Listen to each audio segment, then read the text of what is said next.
ऐसा कार्य प्रारंभ करेंगे तो समाज में पहला प्रश्न आएगा हमारे सामने। वो आएगा कि क्या आप अपने कुटुंब में समरस हैं?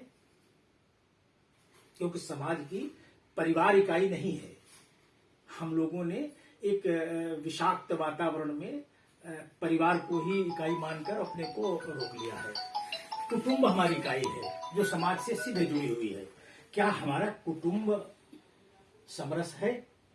तो इसके लिए कुटुंब प्रबोधन की एक गतिविधि प्रारंभ की गई, जिसको अपने पूज्य सरसंघ चालक जी अक्सर कुटुंब प्रबोधन के जरिए, या यूं कहो 3 शब्द हैं, एक संबोधन है, एक उद्बोधन है, एक प्रबोधन है। प्रबोधन सिर्फ अखिल विश्व में पूज्य सरसंघ चालक ही कर सकते हैं और कोई नहीं कर सकता।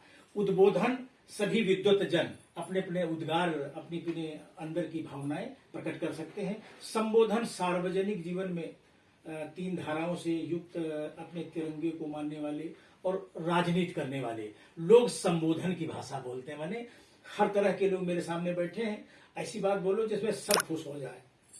उसको मानना और करना ये आवश्यकता नहीं है, सब प्रसन्न रहे, माने संबोधन।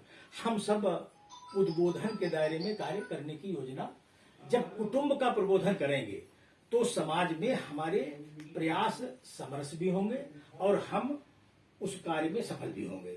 अगर हमने ये 2 कार्यों को करना एक साथ प्रारंभ कर दिया तो सबसे बड़ी चीज हमारे मानस पटल पर भाव जगता है कि हमको सबसे ज्यादा प्रभावित कौन कर रहा है।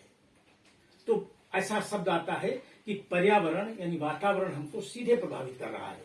वो चाहे मस्तिष्क के अंदर अनेक तरह की दुष्प्रवृत्तियां, विचार, गंदे विचार भरे हों जिनको हम निकाल न पा रहे हों, या वातावरण में अनेक तरह के प्रयास हुए हैं जो जिनके जरिए हम सब हर समय परेशान रहते हैं।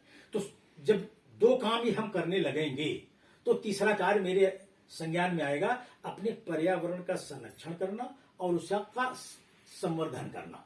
सिर्फ संरक्षण, ये माना जाए कि हम सब लोग सिर्फ संरक्षण करेंगे और संवर्धन नहीं करेंगे तो हमारा कार्य अधूरा रहेगा, पूरा नहीं हो पाएगा और निष्कर्ष भी कोई नहीं निकलेगा।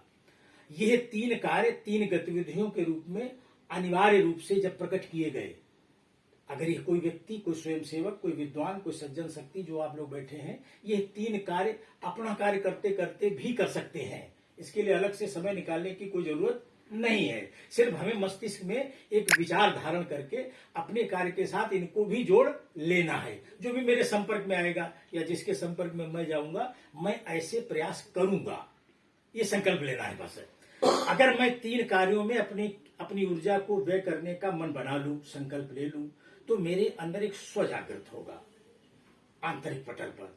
वह स्व हमें स्मरण कराएगा कि हमारी कोई विस्मृत, कोई विचलित कोई चीज है जिसको आधार बनाकर मुझे जीवन जीना था, समाज को खड़ा करना था, पर वो चीज भुला दी गई। वो कौन है?